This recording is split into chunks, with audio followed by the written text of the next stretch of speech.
Hey everyone, today we're going to be doing what I think is going to be a pretty interesting video, and that's going to be going over how to pattern and choose a load for your home defense shotgun. Now in today's video, I'm going to be using my new Beretta 1301. We're going to be using it because I wanted to pattern a bunch of different loads through this shotgun and see what's going to perform the best for what I am looking for. I'm going to start the video by talking about what my philosophy is behind the load I'm looking for and the load I'm going to end up choosing. So if you want to hear that, stick around. If you want to just get to the results and see what my groups were like at 7 and 15 yards, you can skip to the time code down at the bottom of the screen. But again, for any of you who are curious on my thought process behind the ammo that I'm going to be picking today, again, hopefully you'll be able to get something out of this discussion. I'm also going to say that we are on a live range, so you do hear people shooting around me. That's just something we're going to have to deal with and do the best that we can to work through that. So today we're going to be testing 8 different types of buckshot, most of which are going to be double up buck, and we have one single or number 1 buckshot that we're going to be testing out today. Now I know there's going to be a lot of people who want to bring up other types of loads for home defense, like birdshot and plenty of other ineffective rounds.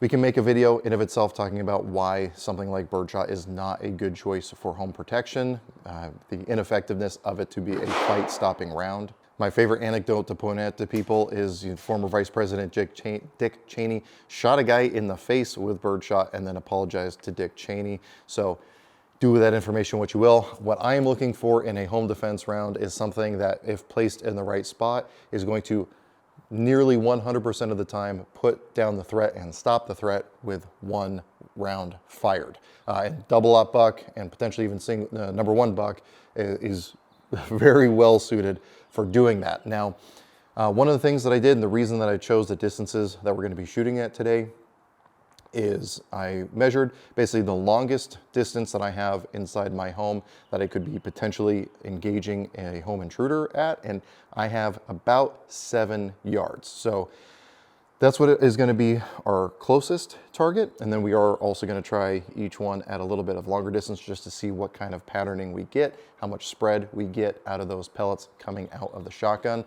In most cases, we're dealing with 8 or 9 pellets, especially if we're talking about the double op buck. So I want to see where those rounds go, or where those pellets go with each round. And what my goal is, I know there's some really good videos out there, especially done by Lucky Gunner, talking about buckshot, and he has a different philosophy for his reasoning on choosing a home defense load than I do, and not to say that he is wrong, we just have different points of view on it. His goal is to keep those rounds as tight as possible, and there are definitely situations where that, to me, is advantageous. However, because again, the longest possible distance I have inside my home is about 7 yards, I want to get as much spread as possible out of that load, because anything else, if I have it really tight, I might as well be shooting slugs, at least within those distances. Now, if you are a law enforcement officer or you live on a much larger piece of property where you could be engaging 25, 30, 50 yards possibly with your buckshot, again, that's going to be a totally different type of pattern that you're looking for. But what I'm looking for is something that's going to spread the typical average of about 1 inch per yard traveled downrange. So the targets you're going to see me engaging are going to have about a 7.5 inch circle drawn on the center of them, just so we can gauge if we're getting that 1 inch per yard traveled downrange. If we have pellets going outside of that, we know that we're getting, I think, too much spread for what I'm looking for. If we're getting way smaller than that, then we're getting too tight of a group for what I am looking for. I'm also looking for an even dispersion within that 7 inch circle. I don't want all the rounds concentrated at the top, at the bottom, at one side or the other. I want a nice even spread out on the shot. So hopefully that gives you an idea of what I'm going to be looking for when I'm testing out these 8 different types of buckshot. We're going to run through the types of ammo that we're going to be using in this test. We're going to test every single one of them at 7 yards, see how they perform. We'll test each of them at a little bit longer distance, and then we'll talk about which one I'm going to be choosing for my home defense shotgun. So the reason I chose the buckshot that we're going to be using today is because it is all available in quantity at a store where I work, meaning that once I find the load that's going to work the best for what I'm looking for, I can get more boxes of it from the same lot, so I know that all that ammunition is going to perform more or less the same, so I can kind of stock up and have ammo that I know exactly how it's going to perform at various distances. So with all that out of the way, we'll run through the ammo we're using and start shooting.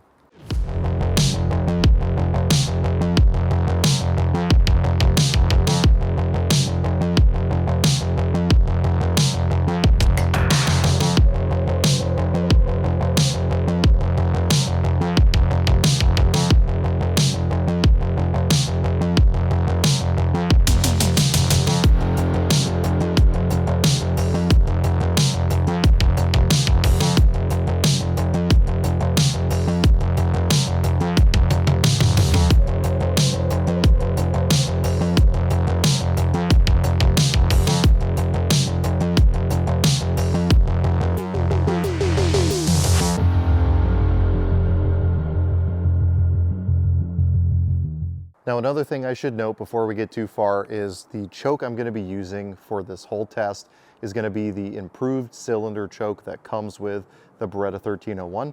Now, my reason for that is, for me, this isn't a competition gun. This is going to be a primarily home defense gun. So I want to be able to put whatever load I need to in it for whatever the need is at the time, whether that be buckshot, slugs, etc. So I don't want to have something that I have to change out my choke in order to fire slugs.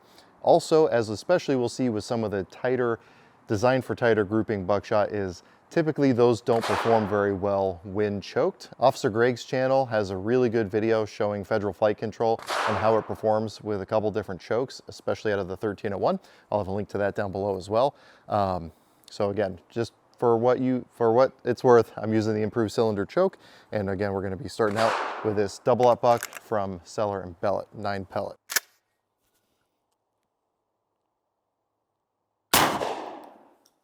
Okay.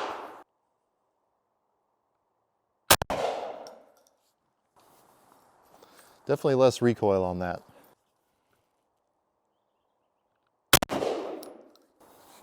Definitely lower recoil.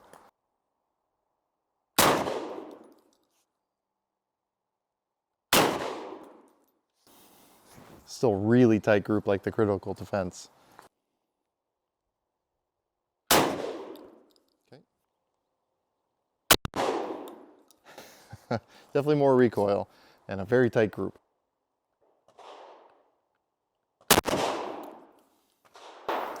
Yep.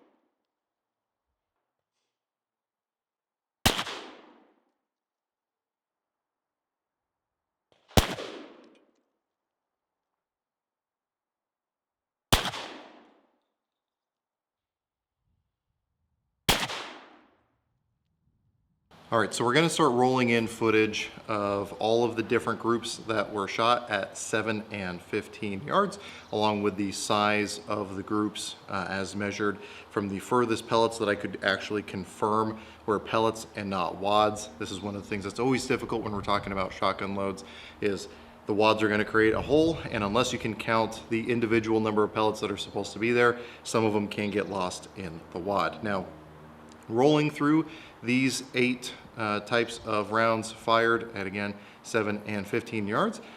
Based on what I said at the beginning, I would like each of you to guess which 1 or 2 types of 12 gauge double-up buck or number 1 buck I kind of made as my finalist. I'll give you a hint, there's 2 finalists that I did a little bit of further testing with, but again, go ahead and comment with which one you think, based on my criteria, I picked. And if you want to throw in what you would pick based on your own criteria, feel free to throw that in there as well. So hopefully you guys guessed correctly, but the 2 that I picked were the Federal low recoil double-up buck and the Federal X-Force or Force X squared double-up buck, which is their kind of copper like semi-spherical things that are designed to break apart. And both of those had a 5-inch spread at this 7-yard target. They had obviously a lot more spread out at distance. Not only did they have a 5-inch spread, they also had a pretty good dispersion around the circle. So they were both printing more or less how I wanted them to. So what I wanted to do between the 2 of them is test the consistency of those 2 types of ammo. Obviously, 1 shot is enough to get a general idea of how it'll perform, but we can never tell if that 1 shot is just a fluke, especially with like the case of the critical defense at 15 yards. I had that 1 flyer, pretty odd, it's atypical for that, but I wanted to make sure the 2 that I like were not outliers for that type of ammo. So I set up again at 7 yards with both types of ammo, and I shot a 3-round group into the same 7-inch circle to see if we kept it at a 5-inch group or if it started to get a little bit more erratic. And these are the results that I got. So first off, we'll talk about the Federal low recoil double-up buck.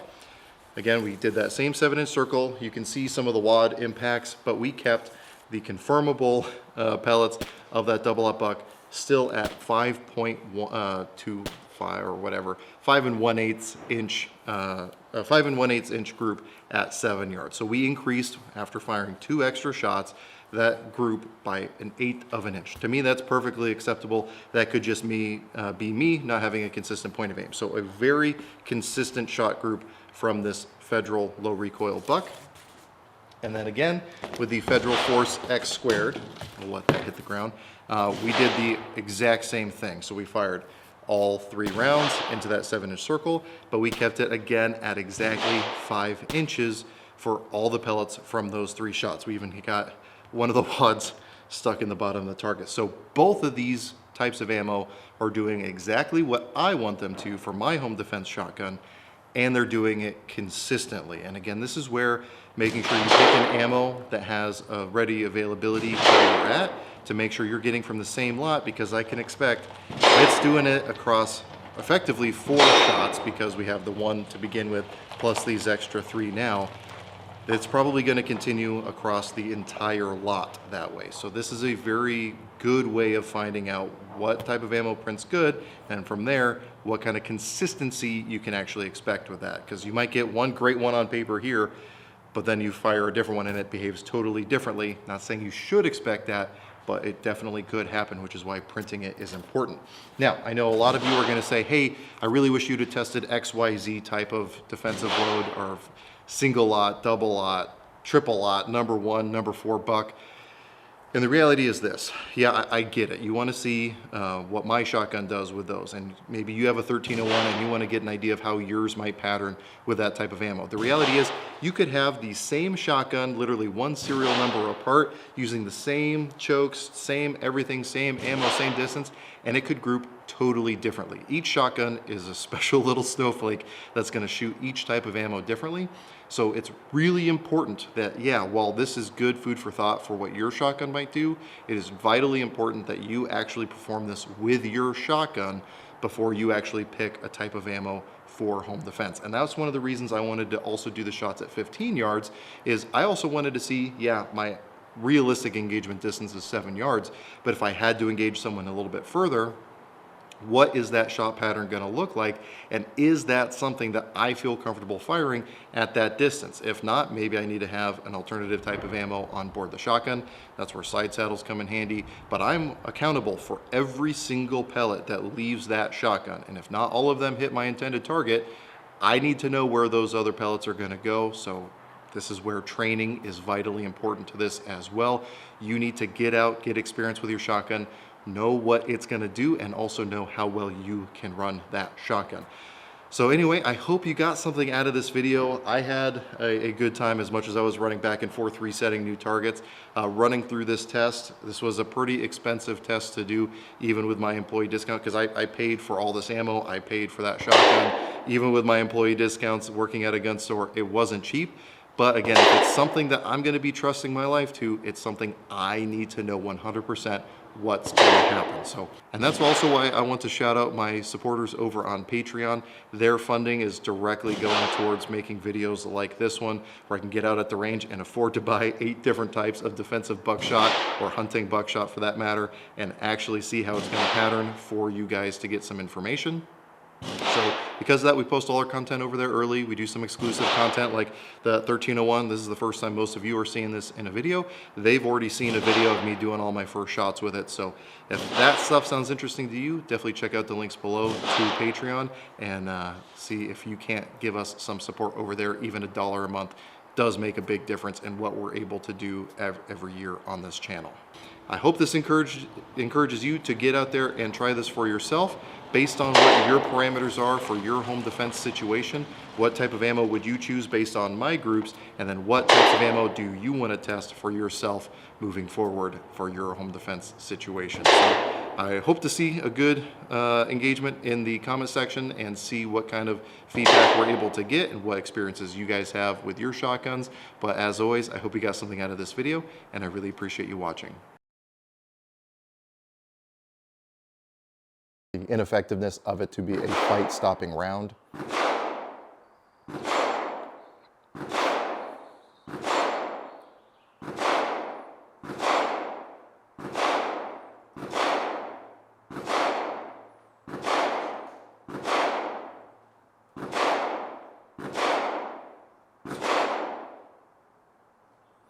My favorite anecdote there, especially done by Lucky Gunner.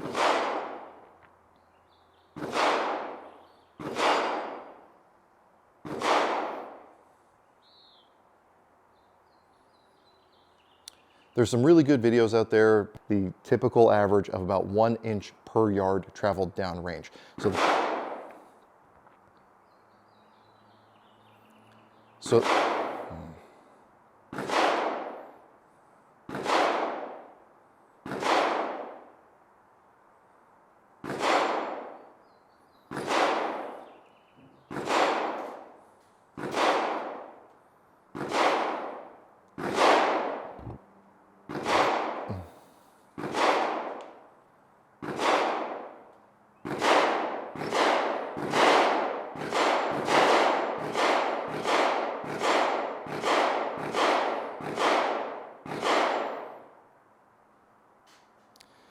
So the targets you're going to set at 1 inch per yard that we would expect.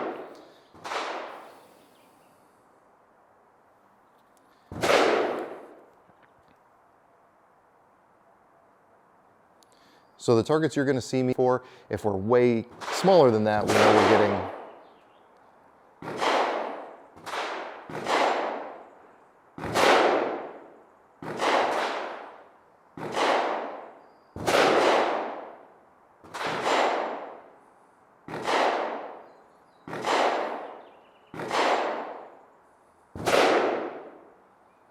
If we're getting way smaller than that, it's important to note all of the...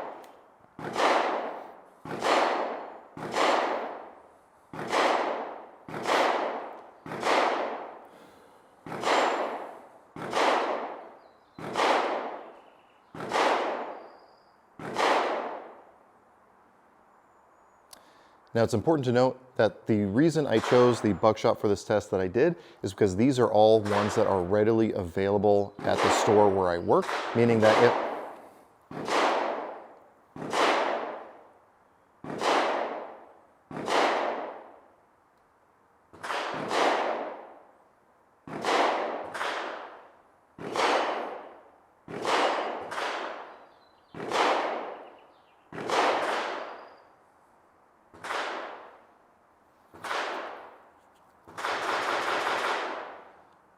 the reason I picked the buckshot that we're going to be using today is because it's all stuff that is readily available in quantity close.